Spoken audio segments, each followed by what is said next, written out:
یہ بات سن کر کنگ نجاشی بالکل شوق ہو جاتے ہیں اور فرماتے ہیں کہ عیسیٰ مسیح اور ابراہیم کا نام تم کو کیسے پتا؟ یہ تو ہماری کتاب میں لکھا ہے۔ تو جعفر بن ابی طالب کہتے ہیں یہ تو ہمارے قرآن میں لکھا ہے۔ تو کنگ نجاشی فرماتے ہیں کہ تمہارا قرآن آخر کیا کہتا ہے ہمارے عیسیٰ مسیح کے بارے میں؟ تو اس کے بعد جعفر بن ابی طالب کنگ نجاشی کے کھلے دربار میں سورہ مریم کی تلاوت کرتے ہیں۔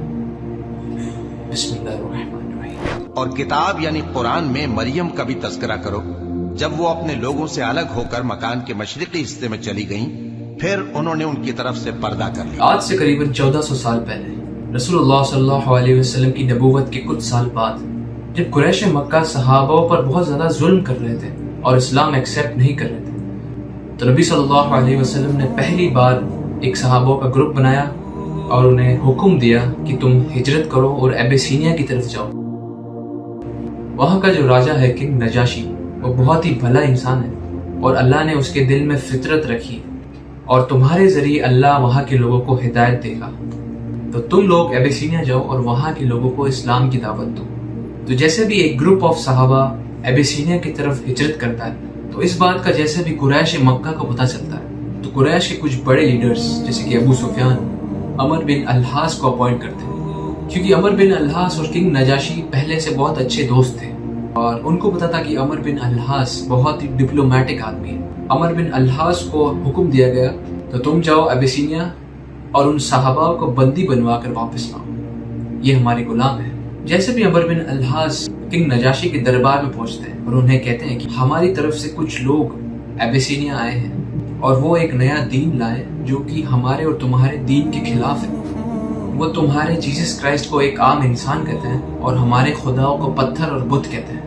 تو یہ سن کر کنگ نجاشی کہتے ہیں کہ ان لوگوں کو دربار میں لے کر آؤ، مجھے ان سے بات کرنی ہے۔ بردرز اینڈ سسٹرز، ان صحابہ کے گروپ میں آپ صلی اللہ علیہ وسلم نے جعفر بن ابی طالب رضی اللہ عنہ کو مین لیڈر بنایا تھا، جن کو کنگ نجاشی کے دربار میں سامنے لایا گیا۔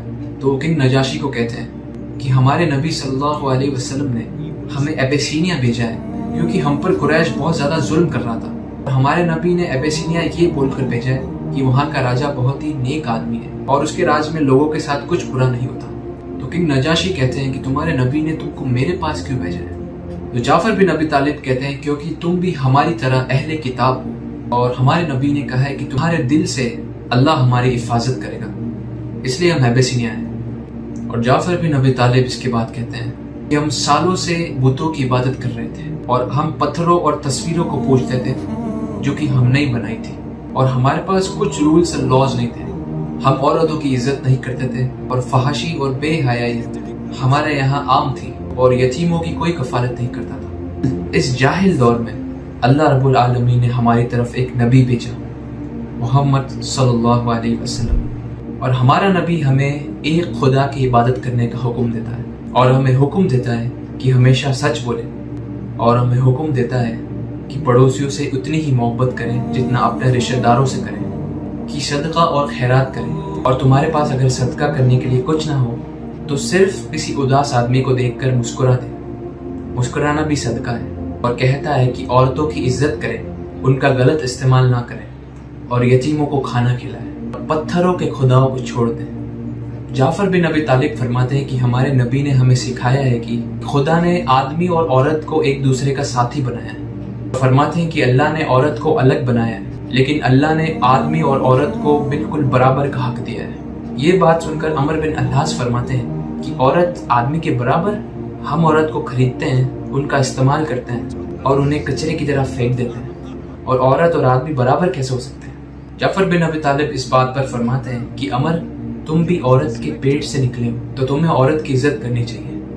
بردرز سسٹرز، جعفر بن ابی طالب کنگ نجاشی سے فرماتے ہیں کہ آپ کو اتنا اعتراض کیوں ہے، حالانکہ خدا نے ابراہیم، نوح، موسیٰ اور خود عیسیٰ مسیح کے ذریعے اپنا پیغام لوگوں تک پہنچایا ہے، تو کیا وہی پیغام خدا ہمارے نبی کے ذریعے نہیں پہنچا سکتا؟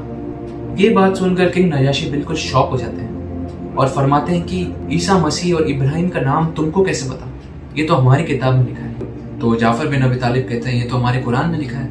تو کنگ نجاشی فرماتے ہیں کہ تمہارا قرآن آخر کیا کہتا ہے ہمارے عیسیٰ مسیح کے بارے میں؟ تو اس کے بعد جعفر بن ابی طالب کنگ نجاشی کے کھلے دربار میں سورہ مریم کی تلاوت کرتے ہیں۔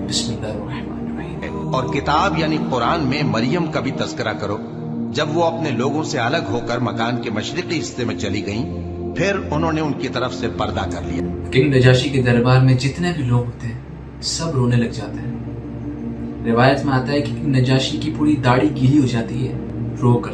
بردر اینڈ سسٹر، سورہ مریم سن کر کنگ نجاشی ایک تنخا لیتے ہیں اور اس تنکھے کو ہاتھ میں اٹھا کر کہتے ہیں کہ خدا کی قسم عیسیٰ مسیح اس تنکھے جتنے بھی زیادہ نہیں تھے جتنا ہم لوگوں نے انہیں بنا دیا، اور جو تمہارے محمد لائے اور جو ہمارے عیسیٰ ابن مریم لائے وہ ایک ہی روشنی کے دو چراغ ہیں۔ اور روایت میں آتا ہے کہ کنگ نجاشی مسلمان ہو گئے تھے کیونکہ انہوں نے حق کو پہچان لیا تھا۔ وہ عمر بن اللہ سے فرماتے ہیں ایک سونے جتنا بھی پہاڑ دو گے مجھے رشوت کے طور پر تو بھی میں ان لوگوں کو تمہارے حوالے نہیں کروں گا۔ اور جعفر بن ابی طالب سے فرماتے ہیں کہ جاؤ تم آرام سے ایبیسینیا رہ سکتے ہو، تم کو یہاں پر کوئی نہیں روکے گا اور اللہ کی سلامتی ہو تم پر۔ جب کنگ نجاشی دنیا سے رخصت ہو جاتے ہیں تو آپ صلی اللہ علیہ وسلم نماز غیب پڑھاتے ہیں، فرماتے ہیں کہ تمہارا ایک بھائی کنگ نجاشی فوت ہو چکا ہے اور انہیں اللہ کے ذریعے اس کا علم ہوتا ہے، اور وہ عرب کے ریگستانوں میں رہ کر نماز جنازہ پڑھاتے ہیں اس شخص کا جو کہ ایبیسینیا میں فوت ہو چکا ہے۔ اللہ اکبر۔